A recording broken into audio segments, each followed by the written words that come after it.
So our speaker tonight is Marcy Flygar. Yep. Practicing is still this well. So Marcy is a graduate from Bethany Lutheran College, and she's got a degree in exercise science. And while she was in college, she was also part of the volleyball team. Now she's back in school again, and she's studying her master's degree in holistic health with a focus on integrated nutrition and exercise. She has been a lifetime fitness coach. She's been a personal trainer, a fitness professional, and a weight loss coach. She had a very fun job also. She was a junior Olympic volleyball coach. Let's welcome Marcy.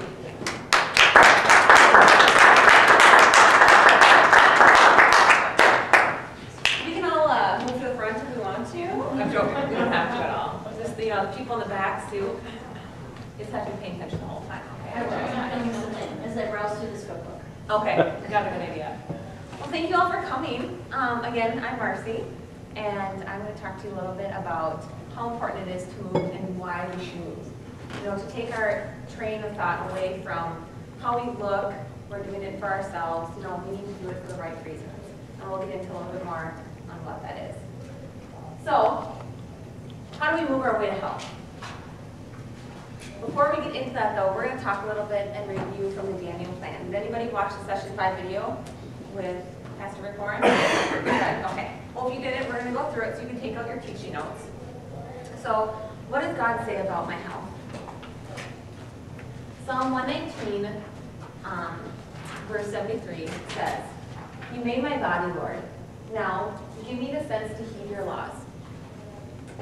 There's so many diet plans out there. You can read the top cutting-edge diet that's out. You can read men's health, women's health, and they're going to give you an idea of what health is.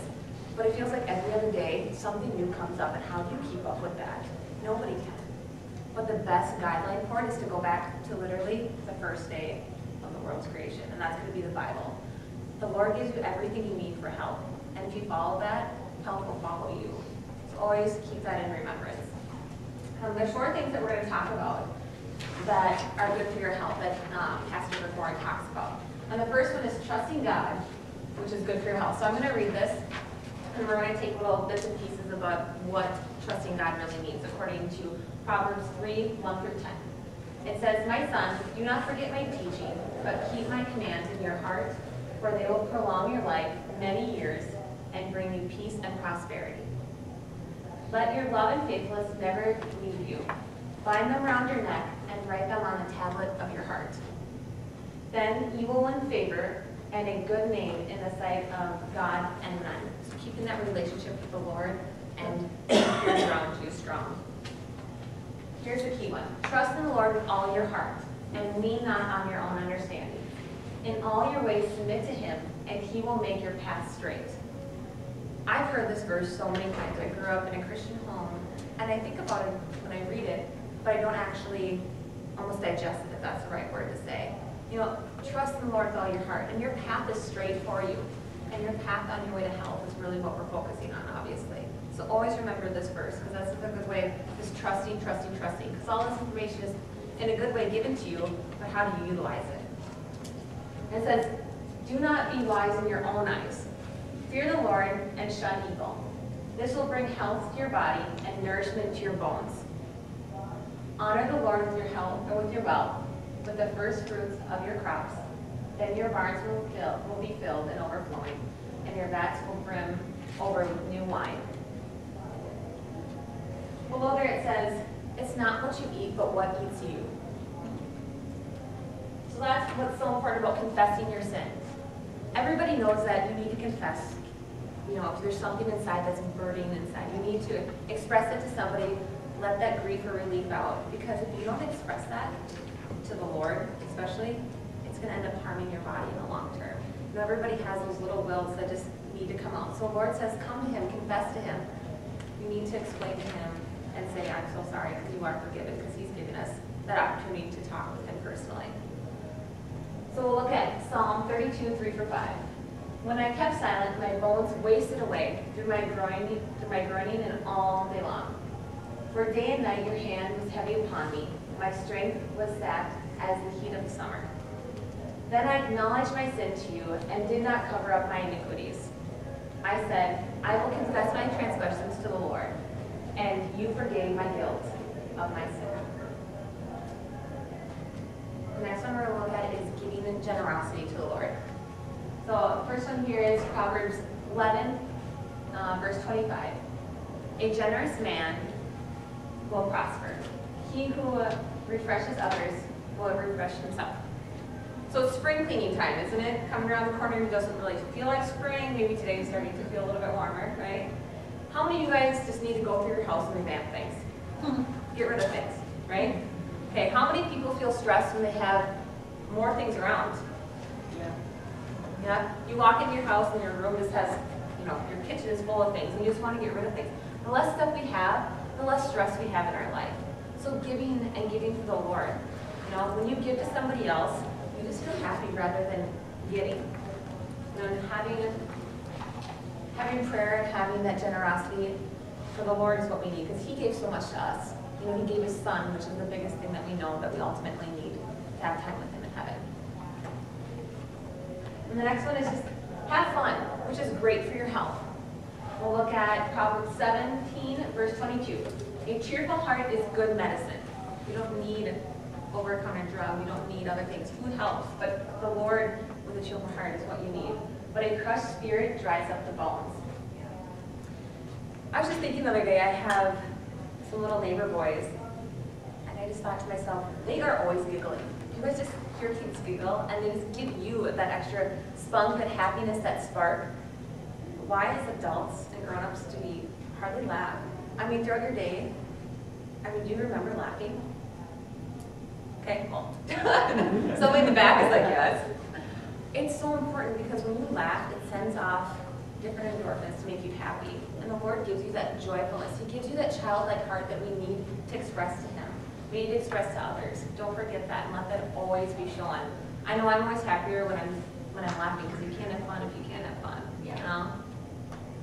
So the one thing is that I was thinking too is that I saw this from, I think Dr. Aaron told me about it, that a family that plays and prays stays together. It's not just praise, it's play. Have fun. The Lord gave you that joyful heart, now use it. So, as we're talking about moving your body, it's talking about how exercise can be fun. It's not just something that you have to do, it's something that you can enjoy doing. So we're going to watch a little clip of a video here for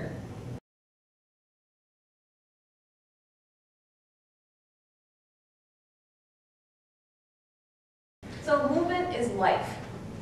You always think about, well, actually I should ask, what is one thing that you guys think about when you think of exercising? Why do you do it? Just shout some things out. Why do people exercise? Feel better. Okay, feel better. Look good. Look good, thank you. Lose weight? Reduce stress. There you go. And those 4 things that we just listed, lose weight, stress, feel better, look good, those are all things that they are good. But our reasoning behind it could be even better. And that should be to do it for the Lord. He gave us our bodies to move, and that's why we should be doing it. So those come hand in hand. You can do it with the right manner, but if that becomes your idol and your God, that's taking away what God designed your body to move for. So we'll look here. Blood cells that don't move can't transport oxygen. So as we learned in the past, that oxygen is really important in your body and is utilized, especially within the brain, to give you clear thinking, less fogginess. Gives oxygen to your muscles. You need all that to move throughout your day. And then lungs that don't move can't breathe. So when you inhale and exhale, you're end up cleaning up your lungs where you're taking fresh air and oxygen into them. So not doing that can in turn not cleanse you as well. And also throughout your day, who wants to have more energy, and especially who wants to be able to breathe just easily going up the stairs? Who doesn't want to have to gasp when they're walking back and forth? Or sometimes I see people that have the struggle just to go from one place to another. And just to move your body is going to aid and to basically help you with breathing. And then a heart that doesn't move can't pump blood. So we know our heart is an important organ for our body. It's the vital function that makes your body basically move, breathe, everything. So when that blood is transporting throughout, it's going to help your brain, it's going to help your muscles, it's going to help everything. And as your heart becomes more trained, It's going to supply better blood to the rest of your body. And the last one is that an immune system, or immune cells that don't move can't fight off foreign invaders. So we have our immune system in our blood. So as it flows through, you could say when you're sedentary, it moves some, but then when you exercise, 3 times the amount of blood is going throughout your body. So I like to think of it as like a mini army. So you have your army ready, just sort of sitting around waiting for something to happen. Or you could have them constantly engaging in different activities on the ball, ready for on-call if something would ever happen. So that's basically what you're doing when you're moving your body. You're leaving your immune system prepared to help to fight off any foreign invaders that may come in. So that's a big thing that when people are sick, especially in the flu season, just keep your body moving. So we're going to look at a little bit of objections that we're going to talk about tonight. So we're going to look at the benefits of exercising. What is it? And then what does it look like? And so really, what does it mean to move? So these are some of the physical benefits that you see or that you can tell from different testings that happen when you move your body. So the first one is it's going to improve your heart function. So as you increase more blood flow into your heart, it's going to end up increasing the size of the valves and so forth within. And that means more blood is going to be able to be put into your heart, and the more blood is going to be able to pump out. Meaning that it doesn't have to pump and go through as many times if it can expand more and put more in. So it's going to put less stress on the heart, as well as it's going to help without having any, or lessen your chance of any heart disease or stroke or so forth like that. It's going to lower your blood pressure. When we talked, I know Dr. Rob talked about this last time, that omentum fat within your body. When you start to have that reduction of body fat as well, it's going to put less pressure and lower your blood pressure within. So that's important to have. And then also, when we talk about just reducing body fat, strong bones.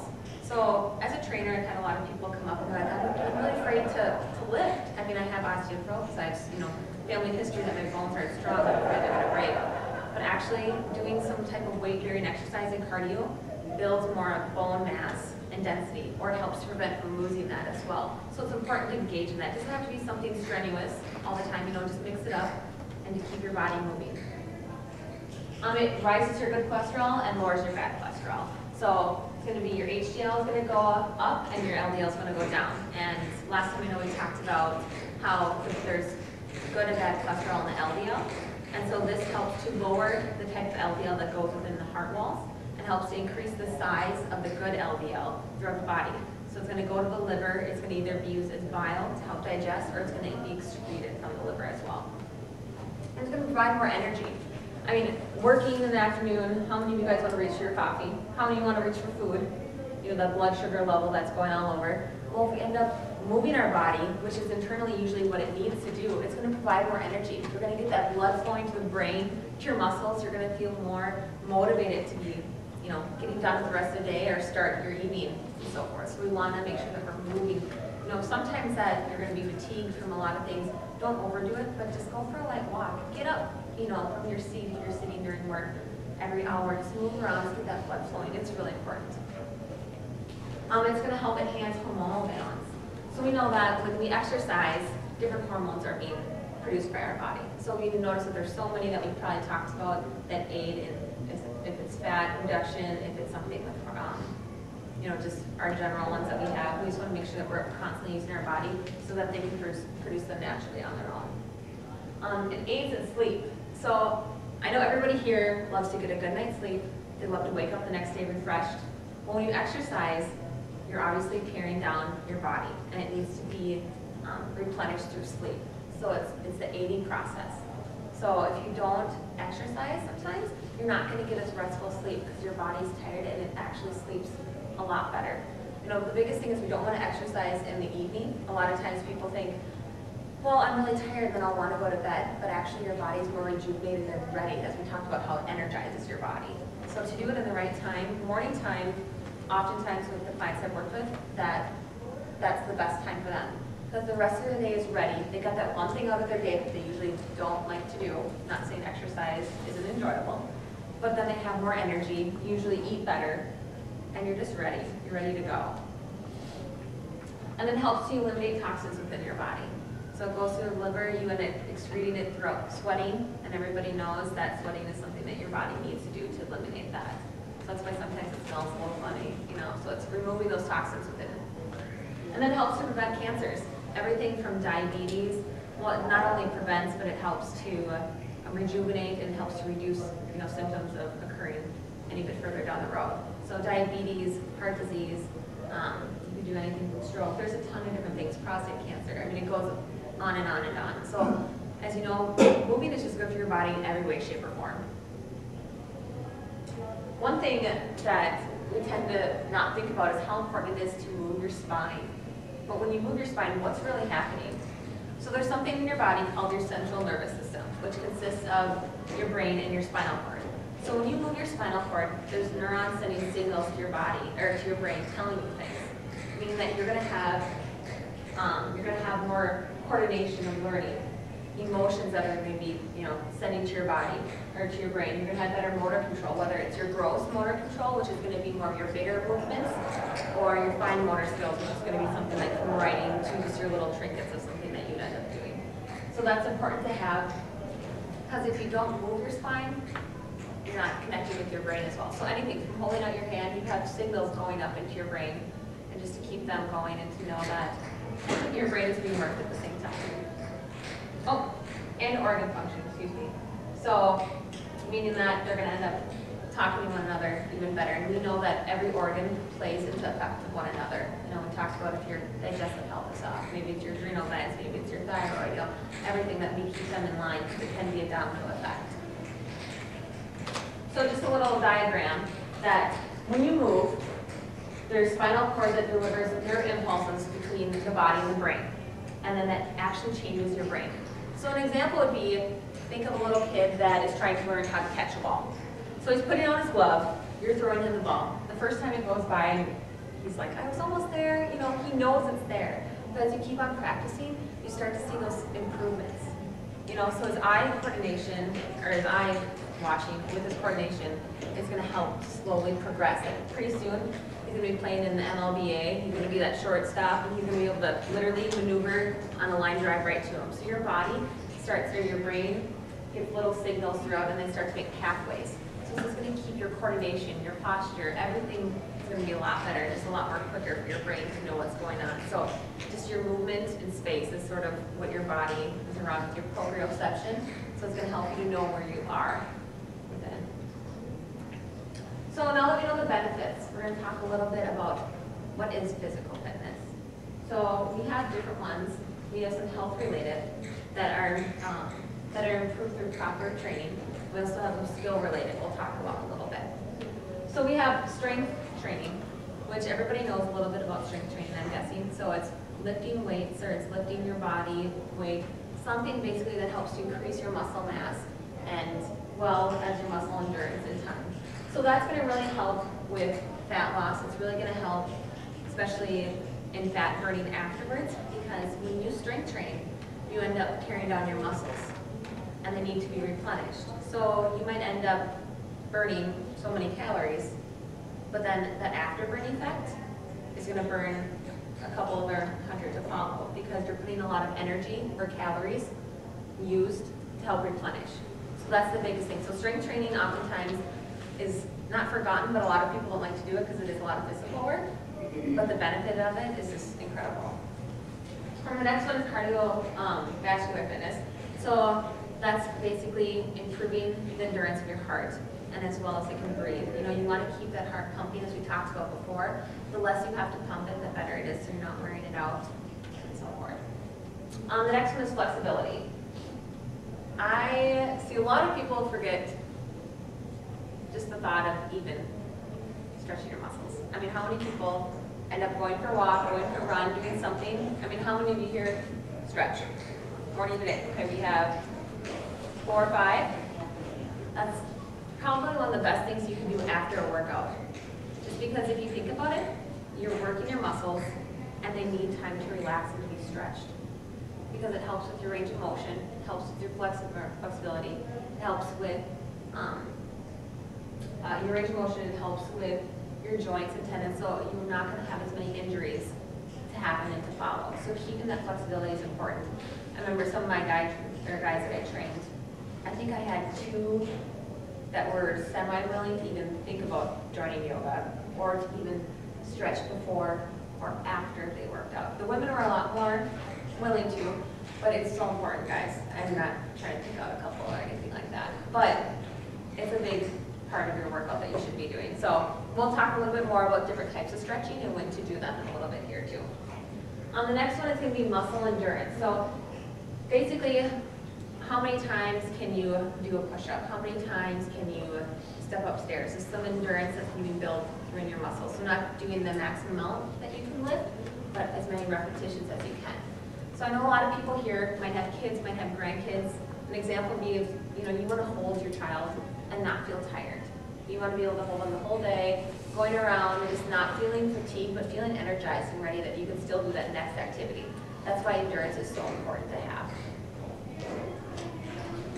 Some other ones that we're going to look at here are skill related. So these are going to be improved through practice and motor skills. So these are great to have, but they come in time and they take a lot of practice. So the first one is going to be your agility. So it's how fast you can go from side to side, you can go backwards, forwards, basically quick movement. How fast can your muscles move and how the signal goes through. The next one's going to be coordination. So that's from anything from movement of your arms, hands, everything. But the importance of it is so you prevent anything, injury to happen, just keeping things in line, help with that proprioception. We talked about where you are in space and you know your body. I know Dr. Rob last time told about how you take your finger out and touch your nose and how many people end up missing their nose. So that just knowing your body in space is going to be a big thing, the neurological connection. Balance. This is the one that a lot of people never want to start with when they start exercising. Balance is a big key to incorporate and to have all your muscles come together. So if it's standing on one foot, starting to practice doing things like that, it's going to help you strengthen your core. It's going to help you strengthen when you're running. This keeps a lot of things in line. So balance is really important to have. The next one is power. So how much can you lift in one, you could say, one lift basically. So your amount that you can lift within one time. So not a lot of people use this that often. I mean, unless you're more of a big strength trainer, bodybuilder. But you can think of, I had a client that was a farmer that's like, I want to be able to lift my bales really easily as he's out in the field baling hay and so forth. So that's where the power comes, and then speed. So how fast can you accelerate? Can you decelerate? Stuff like that to get your muscle. I brought this little diagram up because we're going to next talk about different types of exercises that you can do and how to do them. So when I start with a client, as an example, they oftentimes want to jump into like a boot camp, or they want to jump into some type of cardio class that's going on. And internally, that's really good. I mean, it's a good thing for you, but you need to start at the basics, at the foundation. So the first one's going to be stabilization. So it's learning balance, it's learning flexibility, it's using muscles in large groups at once, and isolating little ones at the same time. So an example would be to start with, for strength training, use a machine, because it's going to give you that exact movement that you should be doing, and yet build posture and build strength at the same time, rather than trying to do it on your own and not really knowing, should I be down, should I be up? The machine keeps you exactly the way that you should be. So that's something that you should always start with. If you're starting to strength train on your own, is to really try to use a machine or talk to somebody like a trainer or so forth and see what the proper movement is. Because you need to learn those basics before you can jump into the next one, which would be strength. So that's going to be building more, obviously more strength, more muscle recruitment. How well are your muscles able to lift something? And the next one's going to be power. So that's going to be more of that speed, agility, that maximum that you can lift. So just to know basically is that if you want, when you plan on starting something, if you're not doing something already, start at the basics. Wean yourself in so you don't have injury that happens or overtraining. We want to make sure that we're taking little baby steps up and from there. So these are different exercise methods that you can do. So when we look here, we have cardio training, weight training, interval training, and metabolic training. Oops. So the first one is going to be cardio training. So prolonged low intensity that elevates the heart. So that's that good endurance for the heart that we all want to do in some way, shape, or form. So doing this like a run, walk, anything at least 3 times a week that gets your heart pumping and gets it elevated. So that could be something from in the winter or in the summer, whatever you choose to do, using a treadmill. It doesn't have to be strenuous. It can just be a nice long walk on it too. And it's also going to be going outside and enjoying God's love notes that He's given us. You know, seeing the trees, smelling the air. Just basically refurnish your brain. Give it that time outside. You know, so it could be, you know, you took a spring break running on the beach. Or it could be biking with your kids, swimming. Anything that basically is going to incorporate ways to really lift your heart and to get that blood flowing. So again, it doesn't have to be intense. Just whatever you choose to do. The next one that we'll look at is weight training. So that's going to be lifting weights or free body weight exercises, as well as a slow burn training, which I'll talk about here in a second. So that's going to be whether you want to take dumbbells, different exercise machines, or if you want to use your own body weight that you can do. So a slow burn training is something that I like to tell people about because oftentimes they'll be training for a while and they won't see any gains within strength training. And so something that you can do is called slow burn training. So it's going to be where you bring up and you hold for about a second and you go down really slow for about 10 seconds. So it actually ends up breaking down the muscle fibers even more, and people have seen a lot stronger gains when they've done that. So doing that 2 to 3 times a week with having a break in between exercises with strength training is going to be the best way to go because your muscles need time to heal. So, I mean, we've had people, or had guys come in, they're like, I just want to beef up, I just want to walk tall, and, you know, just look at my biceps all the time. But your body needs time just to rejuvenate and just to restore. So even that every other day. So maybe doing a little bit of strength training with some cardio, strength training, cardio, or a little mix up, that's something that you can do. So we're going to look at a little bit of interval training and metabolic training. So these are a little more in-depth exercises that you can be doing, and they sort of link together. So interval training is going to be alternating between a low intensity and a moderate intensity. So it could be sprinting for 30 seconds, jogging for 30 seconds, sprinting for 30 seconds, jogging for 30 seconds, and doing that for 20 to 30 minutes, whatever it is to increase your heart rate up and then dropping it down. So you're basically doing intervals to train your heart that it can do both. And also that can be done through circuit training. Has anybody heard of doing circuit training? So that's going to work to strengthen your muscles as well as improve your cardiorespiratory fitness. So that's something that we're going to end up doing on Saturday. So I hope you guys can all join. So we'll do a little 20-minute session of that with a cool down and a warm up and so forth.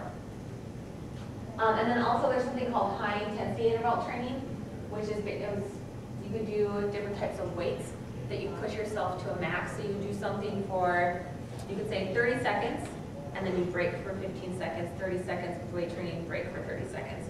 So when you start with a lower intensity, and then by the time you're done, you're going to be breathing really heavily. You're going to break into more of your top zones, which are going to be more of your cardiorespiratory fitness that way. Would you say more about circuit training? What that is? Yeah, so it's where you have different types of exercises. So one might focus on the core, one might focus on lower body, and then one might focus on upper body. So you do, let's say the upper body for 30 seconds. So let's say we're going to do just dumbbell curls. You do those for 30 seconds, and then you break for like 30 seconds, depending on your fitness level. So the better your fitness level, the lower amount of time for the break or rest in between. And then you go on to the next one. So the next one would be working your core. And then you just alternate and you do that 3 times. So it's going to help to build that endurance because you're moving constantly and you're getting that heart rate going and build strength. So that example of jogging to sprinting, switching that up. And that can also be done through the circuit training. So doing body weight exercises or just using the machine, whatever you want to do, there's different alterations. There's no prescription that you have to do this. Make up your own, or not make it up, but choose your own. Have fun with it. So this is a little example of what I was talking about with circuit training. So you can do for 20 seconds, rest for 10. And there's things on the internet that you can get that are little circuit trainers for timers that will tell you to go and stop instead of using your watch or trying to find a clock. Yeah, you can find them online. I just bring my little computer with me everywhere I go, so. Or you can get it on your smartphone or something like that too. metabolic training. So what metabolic training is, it's going to be little rests between exercises to help maximize your calorie burn as well as your metabolic system. So the more efficient your metabolic system is, the more calories you're going to burn naturally on your own. So just from moving, you're going to burn more. Sitting, you're going to burn more. So that's through different types of strength training, and specifically more of big structural muscles. So it's going to be working your whole quadricep, you know, not like just a little bicep. It's going to be big muscles that we want to recruit. So that could be doing a body squat with a little bit of a jump, as well as doing like a clean or a hang, something like that, that you want to use your whole body for, rather than just doing little sections. So I showed this one before, but an example would be something that, it's called Tabata training. Has anybody heard of Tabata training? Okay, it's something new out that people have been starting to do a lot. So it really helps to increase the cardio. It's like a circuit training, but a lot more in depth. So you'll do a full body exercise for 20 seconds on, and then do it for like 10 seconds off, 20 seconds on, 10 seconds off. So your heart rate will start low, but by the time you're done, you're going to really fatigue your muscles, and that cardiorespiratory fitness is really going to be working too, that your heart rate is going to be elevated really high. So it's the best of both worlds to get. So that's more an advanced training, but I thought I'd tell you guys about it because it's a big thing right now that people are often talking about at gyms or trainers are working with. So just for your own benefit, it's one of my favorite things to do, so maybe that's why I'm talking about it. Is that just a variation of biometrics? It can be. Yep. So, I'm sorry, did you ask a question? Okay. So it can be, definitely. You can use those plyometrics. So that's going to be more of your advanced power training, but you can use those. So if you wanted to box jumps, or if you wanted to do like frog hops or something like that, that's definitely more of a plyometric that you can put in there. But it can be something basic too, from doing planks if you wanted to, just incorporating the whole body. So next we're going to look at different mind-body exercises, as well as water aerobics, recreational, and stretching. So the first one then is the mind-body. So I know we had Holy Yoga not too long ago. I wasn't here to participate in it, but you guys got to experience the benefit of it. So that stretching aspect is really important with that. But it helps to tone, it helps to rejuvenate the mind, especially if you can use it for prayer at the same time. I don't think we can get much better than that personally. So it's a strengthening, it's flexibility, all of the above. Pilates, anybody done Pilates in here?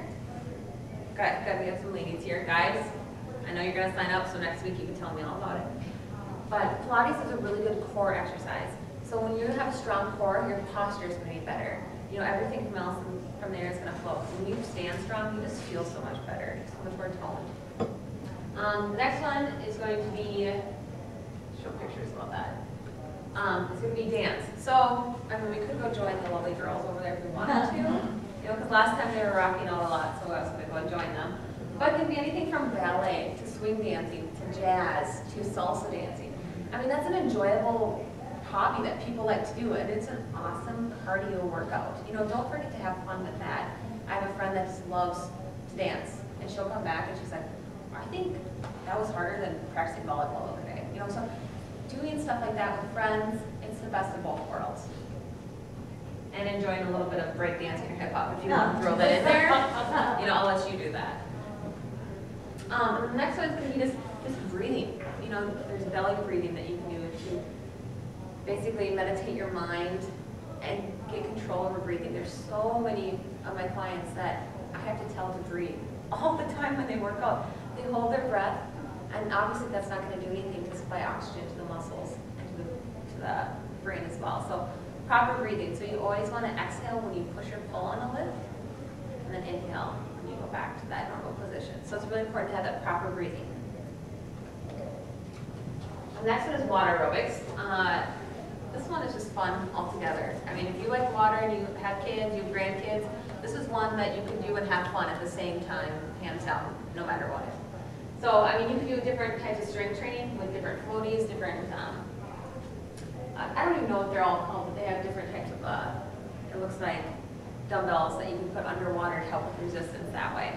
So the best thing about water aerobics is that it's so easy to move in the water for everybody. You know, it doesn't have to be just for, you know, a lot of people think it's for the elderly and so forth, but it helps with that range of motion.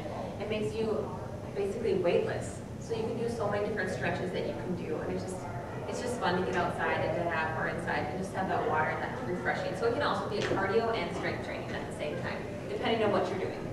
So you can take a water aerobics class, you can just go have fun, just enjoy it. Next one is going to be stretching. So there's different types of stretching. So this is going to be your dynamic stretching.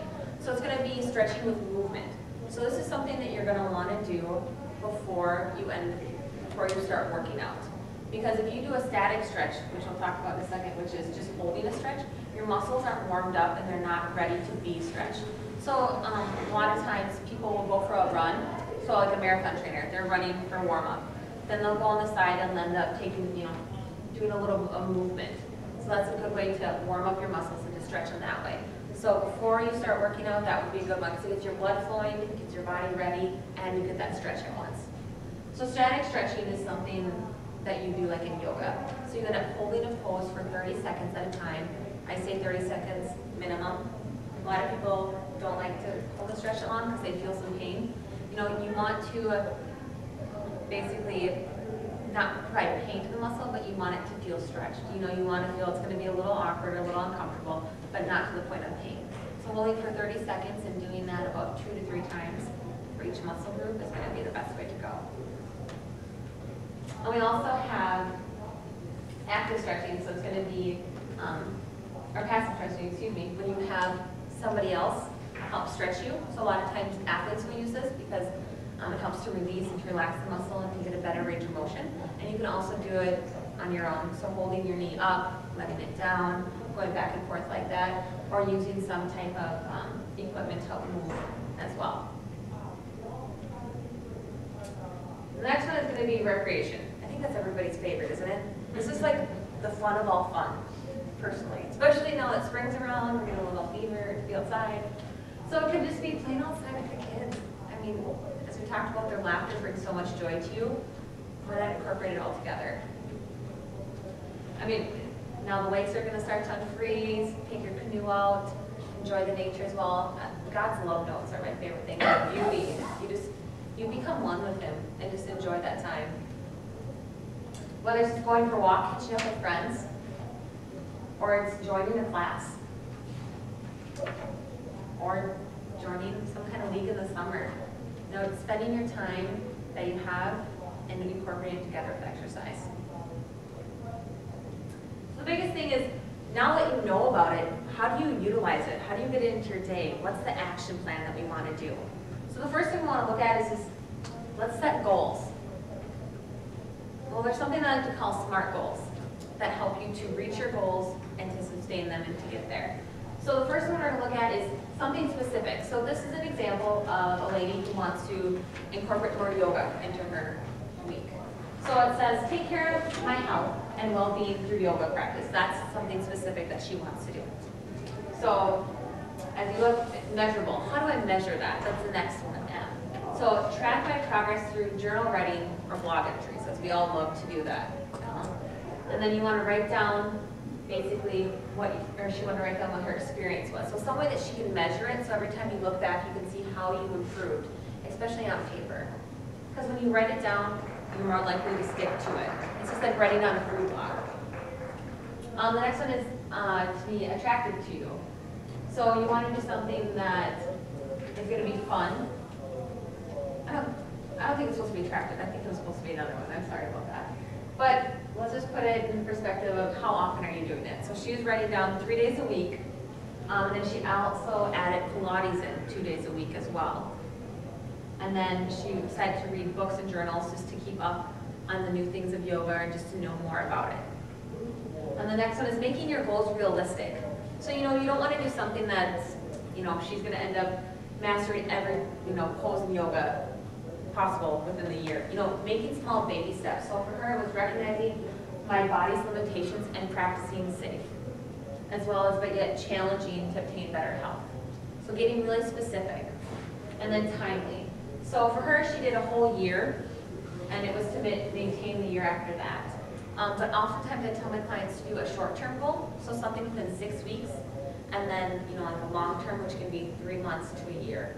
So just writing that down and making that goal. Because if you write it on paper, you visually see it, you wrote it down, and you're more likely to stick with it. So that's something tonight before you go, or before you start your day tomorrow before you go to bed. Think of what a goal would be, and start writing down what the SMART goals would be.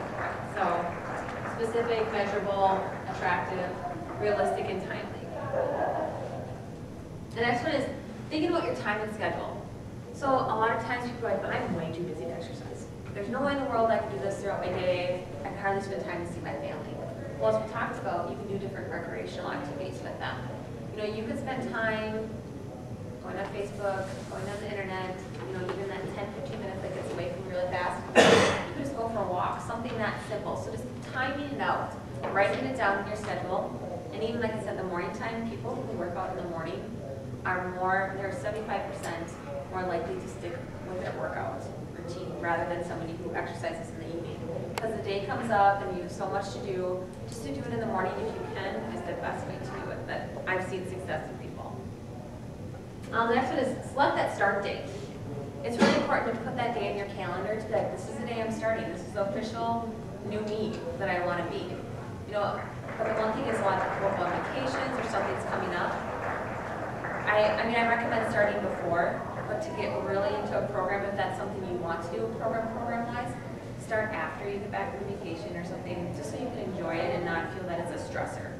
So putting it in perspective of what works for your calendar, but don't keep putting it off either.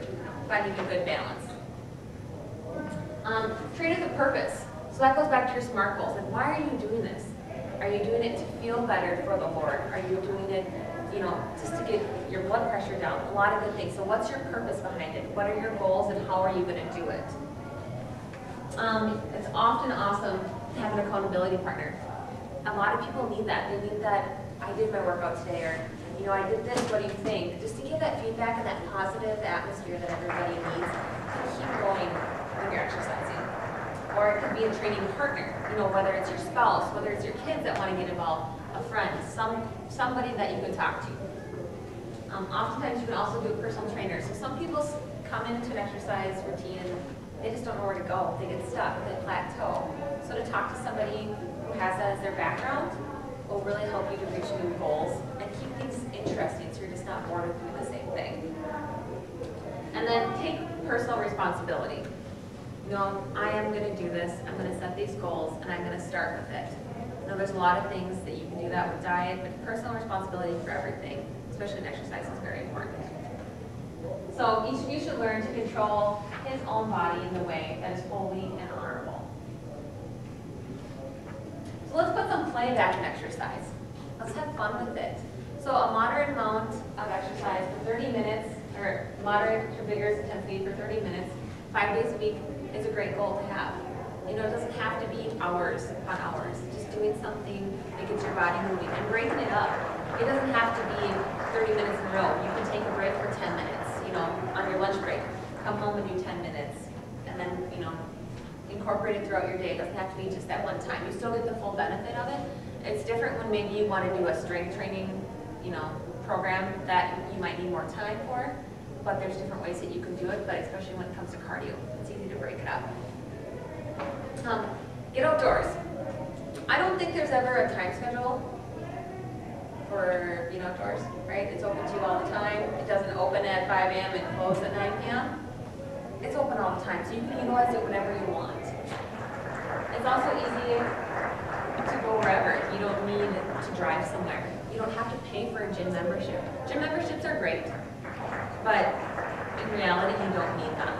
As much as I love to be at one, just have fun with it. And that it's time to be with the Lord outside, to see his love notes, just have your creativity mind, to pray. There's a lot of different things that you can do with it. And also, going outside for like a run is a great core strength, because you're going on different surfaces uneasy, you have to engage your abs more. So there's different fun little things that you can do outside. And then doing it with family and friends, as we talked about before. The more enjoyable it is, the more likely you're going to do it. Different activities that you can partake in to make it fun. So exercise to have fun and to be healthy, and not just to lose weight, as a lot of people look at it. So we want to have all the different auras together. So this is an example I thought that you guys could do with your grandkids or kids if you really wanted to.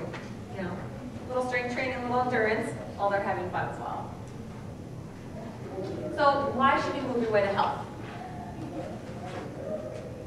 Feel and be happy is one of the biggest things.